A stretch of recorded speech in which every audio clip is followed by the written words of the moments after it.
अस्सलाम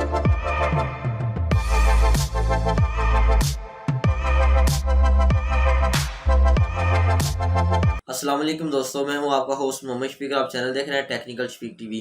आज की वीडियो बहुत ज़्यादा इंटरेस्टिंग होने लगी है। अगर आप मेरे चैनल पे न्यू हो तो प्लीज़ सब्सक्राइब कर दें और साथ लगे बेल आइकन दबाएं ताकि मेरी हर आने वाली नई वीडियो का नोटिफिकेशन आपको मिल सके। तो आज आइए हम बात करते हैं। तो आज हम बात करने वाले थे कि यूट्यूब हमें वॉच टाइम कैसे देता है और यूट्यूब किस कैटेगरी पे काम करता है कि जो हमें वॉच टाइम मोनेटाइजेशन के लिए चाहिए होता है 2,40,000 मिनट यानी 4,000 घंटा वॉच टाइम है, वो हमें यूट्यूब किस तरह देता है जब हमारी जाती वीडियो अपलोड करते हैं हम। तो हम बात करते हैं इस पे। आपने वीडियो को शुरू से लेकर एंड तक देखना है और कहीं से स्किप नहीं करना, क्योंकि आपको इस बात के कंप्लीट नॉलेज होना चाहिए कि हम वॉच टाइम किस तरह हमें यूट्यूब देता है। अगर हम अपनी वीडियो को अपलोड करते हैं, हमारी वीडियो की लेंथ जो है यानी हमारी वीडियो जो है वो 10 मिनट की है, उसमें आपको देखने वाले आप जब भी कोई वीडियो हमारी देखेगा तो वो आपको 10 मिनट की वॉच टाइम नहीं देगा।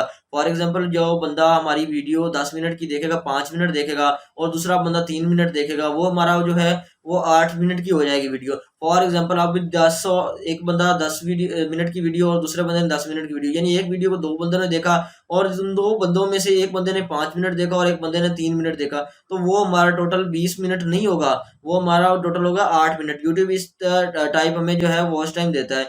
जितने लोग जितना टाइम वॉच करेंगे वो हमें वॉच देगा। फॉर एग्जांपल आपने ये नहीं सोचना कि एक हमने 10 मिनट की वीडियो अपलोड की, जो देखने वाला होगा उसने 10 मिनट की कंप्लीट वीडियो। कुछ लोग हमारी कंप्लीट वीडियो नहीं देखते, इसलिए मैं कहता हूँ कि आपने शुरू से लेकर एंड तक देखनी वीडियो, आपको समझ आए। और अब मैं आपके लिए इतनी हार्ड वर्किंग कर रहा हूँ और मुझे भी आप अच्छा अच्छा रिस्पॉन्स दें। वीडियो को लाइक करें, शेयर किया करें और सब्सक्राइब अगर नहीं किया हो तो पहले से आपने सब्सक्राइब भी जरूर कर लेना है।